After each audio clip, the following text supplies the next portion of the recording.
My name is Rolando Martin. I was born and raised in Prosper, Washington. I was in middle school. I remember I was picking cherries at the experiment station there in Prosper, the WSU. Parents would wake us up, take us to the orchard.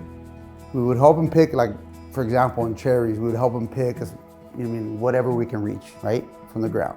And I remember seeing a fieldman come in on an ATV.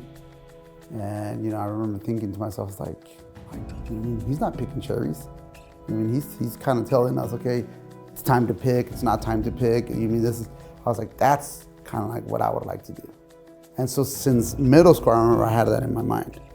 I kind of wanted to do this. I knew I wanted to be in tree fruit industry, I just didn't know exactly what job I wanted to do, right?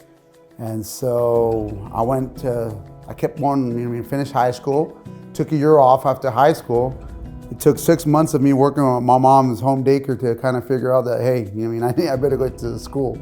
I got to go attend college. And so I got my master's in horticulture. Being in horticulture, your office is outside. You get to see your trees waking up. You get to see your trees hanging fruit. You get to see when they harvested your trees. You get to see your final product in the bin. You get that happy feeling when you see your bins just shipping off your farm, going into the warehouse. It's not under my control anymore. I look at the people I work with, right? Not just my core group, right? My ranch managers and my admins or whatnot. No, I look at the person pruning the tree, right? I look at the person, fixing our irrigation sprinklers and whatnot. And I look at them and I look at the passion that they have, right? And how engaged they are. Why? Because they want to do a good job. And so if they have that type of passion, and if they're doing that type of a job, a great job, why shouldn't I do that with everything else I do in my life? And so I see that, and it motivates me to give 100% in everything else. I love my job. I love being a part of WAEF, because I love seeing the smiles on those kids' faces when they receive their scholarships, right? Because if it wasn't for this organization, I think a lot of those kids wouldn't have the opportunity to go to school, because financially they couldn't afford it. And I'm saying that because that's part of our family, right? And in our family, if it wasn't for scholarships, the majority of my siblings wouldn't have made it to college. I wouldn't have made it to college. And so I'm very grateful for that. Very grateful for this industry, because it's the love that they have. They're wanting to share the blessings that they have, And so they also see the future in the next generation. They are the future.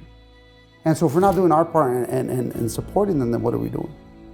But thanks to this organization, WAEF, and thanks to many others, we're getting that voice out there.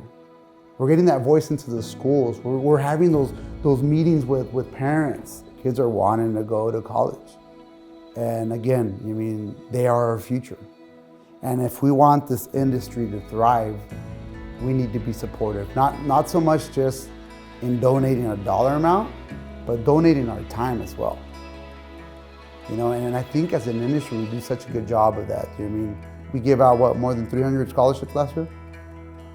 We have the opportunity to actually live and actually see the 4 stations of the year, right? Winter, spring, summer, and fall. And it's amazing. Everything you put in, all your work, from winter until fall, that's when you see the benefit of it all, right? That's when you see the final product. And that's your proud moment. And so for me personally, I want to thank every one of you donors. I know that it's not easy, and these times aren't easy, but without your support, how many kids would be stranded at home? How many kids would their dreams just come to an end after high school? A lot.